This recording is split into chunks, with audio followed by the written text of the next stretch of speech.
Ever find yourself wondering what you can actually do when some giant company messes up and loses your personal info? Well, today we're not just talking theory. We're going to break down a real-life playbook, the actual anatomy of a formal complaint. This is a step-by-step look at how one person decided to fight back after a massive data breach. So let's get right into it. You know that email, right? The one we all dread getting. We're writing to inform you of a security incident. Your stomach just sinks. It feels completely powerless, doesn't it? You're told your data is just out there. But what can you actually do? What are your rights? What can you demand? Honestly, most of us have no clue where to even start. But this one customer, they knew exactly what to do. Okay, so let's set the scene. Our story kicks off with something that's become way too common, right? A huge telecom company gets hit with a massive data breach. And just like that, the private information of millions of their customers is exposed. And when I say millions, I mean 6.2 million people. Just try to wrap your head around that number for a second. That's not just a statistic. That's 6.2 million individuals, each with a name, an address, a phone number, all those personal details suddenly out in the open for anyone to see. So somewhere in that sea of 6.2 million people, we find the person at the center of our story. And look, this wasn't just some casual customer. They were all in with this company. We're talking internet, mobile, fiber optic. Their whole digital life was basically tied to this one place. So for them, the risk was huge. And they decided they weren't just going to take a sorry for the inconvenience email and move on.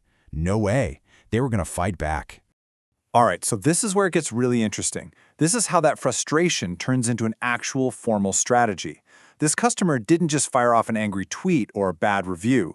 No, they built a powerful legal case against the company, and they built it on a really solid foundation. And the source of all that power? It comes from this, the GDPR. You've probably heard that term thrown around. At its core, it's a simple but totally game-changing idea. It says it's your data, and any company that's holding it has a legal duty of care to protect it.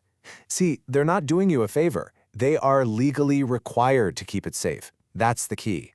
So here's the absolute heart of the complaint. The customer accused the company of culpable negligence. That is a heavy, heavy term.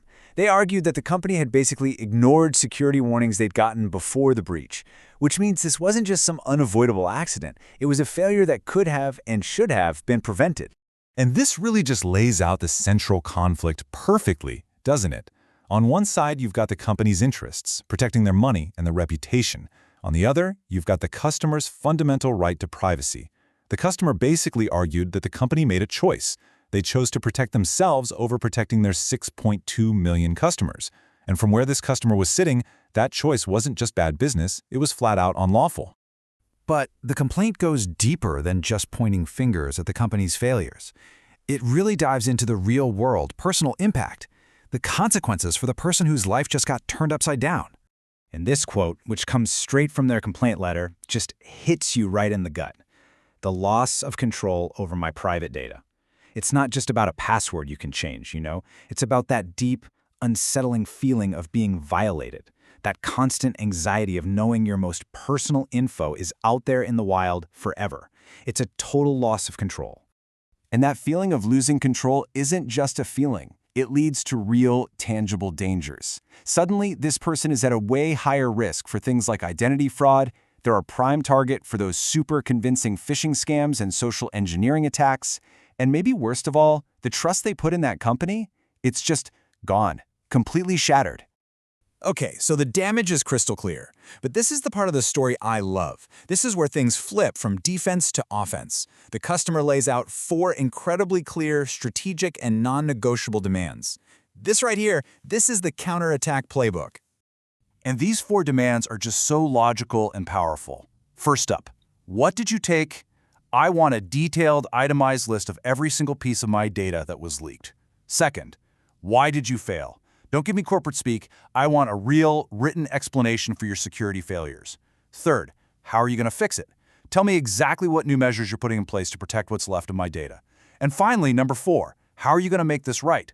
I want a proposal for compensation for the damage and the risk you've caused. And here's the most important part. These aren't just angry questions shouted into the void.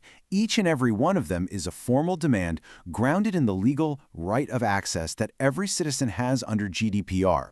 This customer is using the law exactly as it was designed, as a shield for the individual and a sword against a negligent corporation.